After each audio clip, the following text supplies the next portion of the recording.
ভাবুন তো, আপনি শুধু ফোনে কথা বলবেন আর এসএমএস পাঠাবেন, কিন্তু তাও আপনাকে জোর করে ডেটা কিনতে হচ্ছে।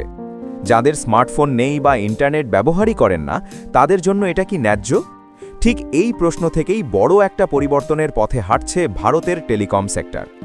ভারতের টেলিকম নিয়ন্ত্রক সংস্থা telecom regulatory authority of India বা ট্রাই নতুন একটি প্রস্তাব এনেছে, যা মোবাইল ব্যবহারকারীদের জন্য বড় স্বস্তি নিয়ে আসতে পারে। এই প্রস্তাব অনুযায়ী টেলিকম সংস্থাগুলিকে, যেমন রিলায়েন্স জিও, ভারতী এয়ারটেল এবং ভোডাফোন আইডিয়াকে প্রতিটি ভ্যালিডিটির জন্য আলাদা করে শুধু ভয়েস ও এসএমএস প্ল্যান চালু করতে হবে। এখনকার পরিস্থিতিটা কি? বর্তমানে বাজারে বেশিরভাগ রিচার্জ প্ল্যানই ডেটা বান্ডেল, মানে আপনি যদি শুধু ফোনে কথা বলতে চান, তবুও আপনাকে ডেটা সহ প্ল্যান নিতে হচ্ছে। এমনকি এখন অনেক ক্ষেত্রে মিনিমাম রিচার্জ অ্যামাউন্ট ১৫৫ থেকে ১৮০ টাকা বা তার বেশি, যেখানে ডেটা থাকে, ভ্যালিডিটি থাকে সীমিত, কিন্তু শুধুমাত্র কলিংয়ের জন্য আলাদা সস্তা অপশন নেই। ফলে ফিচার ফোন ব্যবহারকারীরা, বয়স্ক মানুষ বা যারা শুধু প্রয়োজনীয় কল করেন, তাদের জন্য এই সিদ্ধান্তটা বড় স্বস্তির। এতদিন তারা বাধ্য হয়ে বেশি দাম দিতেন, এখন তারা কম খরচে পরিষেবা পেতে পারেন। ফোনে ইন্টারনেট চালানোর সুবিধা নেই, ব্যবহারকারী ডেটা ব্যবহারই করেন না, তবুও তাকে সেই ডেটার জন্য টাকা দিতে হচ্ছে। ট্রাই বলছে এটা গ্রাহকদের জন্য ন্যায্য নয়। তাই নতুন নিয়মে কি হতে পারে? প্রতিটি ডেটা সহ প্ল্যানের সমান ভ্যালিডিটির একটি ভয়েস প্লাস এসএমএস প্ল্যান রাখতে হবে।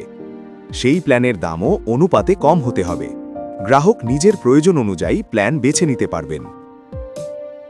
মানে আপনি যদি শুধু কল করতে চান, তাহলে আর জোর করে ডেটা কিনতে হবে না। এই সিদ্ধান্ত কেন এত গুরুত্বপূর্ণ? কারণ এখনও ভারতে কোটি কোটি মানুষ ফিচার ফোন ব্যবহার করেন। গ্রামাঞ্চল, বয়স্ক মানুষ বা যারা শুধু প্রয়োজনীয় কল করেন, তাদের জন্য এই সিদ্ধান্তটা বড় স্বস্তির। এতদিন তারা বাধ্য হয়ে বেশি দাম দিতেন, এখন তারা কম খরচে পরিষেবা পেতে পারেন। ট্রাই আরও বলছে, আগেও এই ধরনের ভয়েস অনলি প্ল্যান চালু করার কথা বলা হয়েছিল, কিন্তু বাস্তবে সেই প্ল্যানগুলো খুব কম সংখ্যায় ছিল, দামও ছিল তুলনামূলক বেশি, আর সবার জন্য সহজলভ্য ছিল না। তাই এবার আরও কড়া নিয়ম আনার কথা ভাবছে ট্রাই। আর একটা গুরুত্বপূর্ণ বিষয়, এই প্রস্তাব এখনও চূড়ান্ত হয়নি। ২৮ এপ্রিল পর্যন্ত বিভিন্ন স্টেক হোল্ডারদের কাছ থেকে মতামত নেওয়া হবে, তারপরই চূড়ান্ত সিদ্ধান্ত নেওয়া হবে। এই পরিবর্তনের প্রভাব কি হতে পারে? গ্রাহকদের খরচ কমবে, প্ল্যান বেছে নেওয়ার স্বাধীনতা বাড়বে, টেলিকম কোম্পানিগুলিকে আরও স্বচ্ছ হতে হবে। তবে অন্যদিকে কোম্পানিগুলির আয়ের ওপর কিছুটা চাপও পড়তে পারে, কারণ ডেটা প্যাক থেকেই তারা বেশি আয় করে। সব মিলিয়ে এই প্রস্তাব একটা বড় বার্তা দিচ্ছে, টেলিকম বাজার শুধু কোম্পানির জন্য নয়, গ্রাহকদের সুবিধার দিকেও সমান গুরুত্ব দেওয়া হচ্ছে। এখন দেখার এই প্রস্তাব চূড়ান্ত রূপ পায় কিনা, আর পেলে আপনার মোবাইল রিচার্জের বিল ঠিক কতটা কমে। ব্যুরো রিপোর্ট, আর+ নিউজ।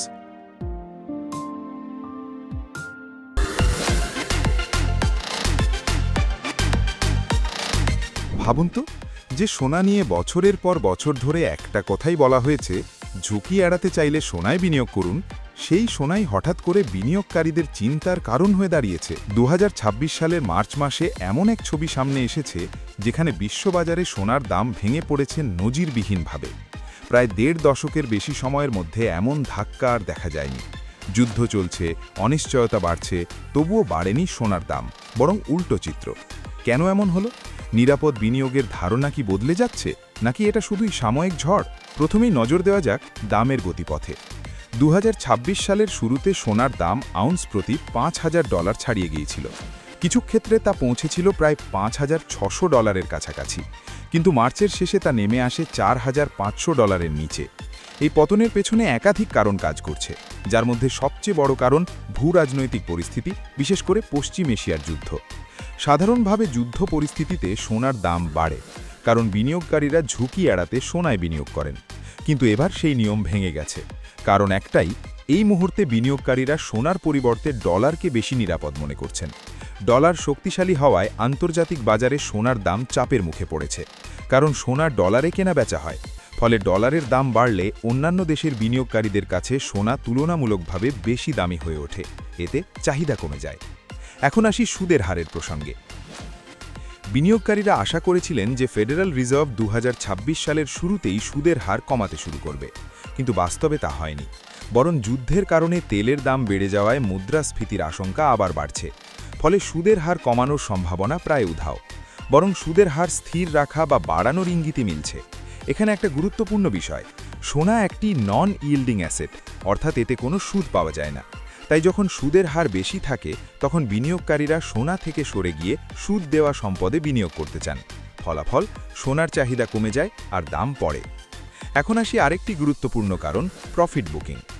2025 সালে সোনা প্রায় 65% রিটার্ন দিয়েছিল, অর্থাৎ অনেক বিনিয়োগকারী আগেই প্রচুর লাভ করেছেন। যুদ্ধের উত্তেজনার মধ্যে যখন দাম আর বাড়ছিল না, তখন বড় বড় বিনিয়োগকারীরা সেই লাভ তুলে নিতে শুরু করেন, অর্থাৎ তারা সোনা বিক্রি করতে শুরু করেন। এই বিক্রির চাপই বাজারে অতিরিক্ত সরবরাহ তৈরি করে এবং দামের উপর আরও চাপ ফেলে।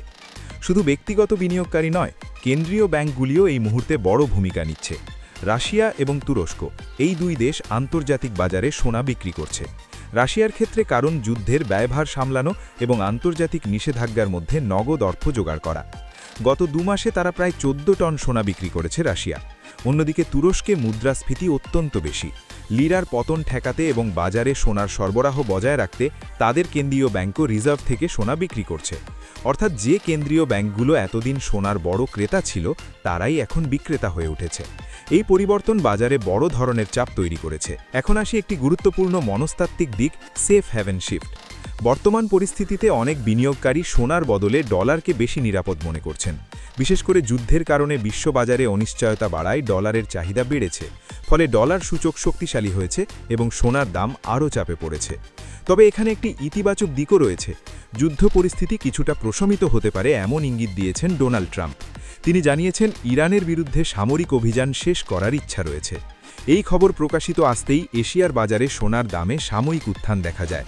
মার্কিন সোনার ফিউচার প্রায় 1.5% বেড়ে দাঁড়ায় $4,578।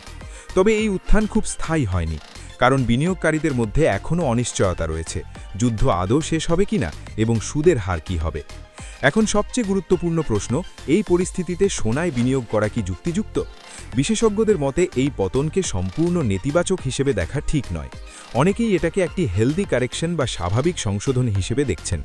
কারণ সোনার দাম খুব দ্রুত বেড়ে গিয়েছিল, ফলে একটি সংশোধন হওয়া স্বাভাবিক।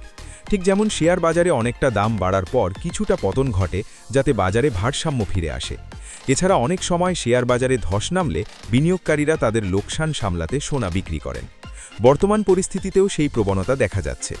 দীর্ঘমেয়াদে কিন্তু সোনার সম্ভাবনা এখনও শক্তিশালী। জেপি মর্গান চেজ এবং গোল্ডম্যান স্যাক্সের মতো সংস্থাগুলির পূর্বাভাস অনুযায়ী 2026 সালের শেষে বা 2027 সালের শুরুতে সোনার দাম আবার $5,000 থেকে $5,400 মধ্যে পৌঁছতে পারে। এর প্রধান কারণ, কেন্দ্রীয় ব্যাংকগুলোর সোনা কেনার প্রবণতা দীর্ঘমেয়াদে এখনও বজায় রয়েছে। সব মিলিয়ে বর্তমান পরিস্থিতি একটি জটিল কিন্তু গুরুত্বপূর্ণ বার্তা দিচ্ছে। স্বল্প মেয়াদে বাজারে অস্থিরতা থাকবে, যুদ্ধ, তেলের দাম এবং সুদের হারের অনিশ্চয়তার কারণে। কিন্তু দীর্ঘমেয়াদে সোনার প্রতি আস্থা পুরোপুরি ভেঙে পড়েনি। তাই যারা দ্রুত লাভের কথা ভাবছেন, তাদের জন্য এই সময়টা ঝুঁকিপূর্ণ হতে পারে। কিন্তু দীর্ঘমেয়াদী বিনিয়োগকারীদের জন্য এই পতন একটি সুযোগ হিসেবেও দেখা যেতে পারে। সবশেষে বলা যায়, সোনার এই পতন শুধুমাত্র একটি বাজারের গল্প নয়, এটি বৈশ্বিক অর্থনীতির পরিবর্তিত বাস্তবতার প্রতিফলন। পরিস্থিতি কোন দিকে যাবে তা নির্ভর করছে যুদ্ধের গতিপথ, তেলের দাম এবং বৈশ্বিক অর্থনৈতিক নীতির ওপর। ব্যুরো রিপোর্ট, আর প্লাস নিউজ।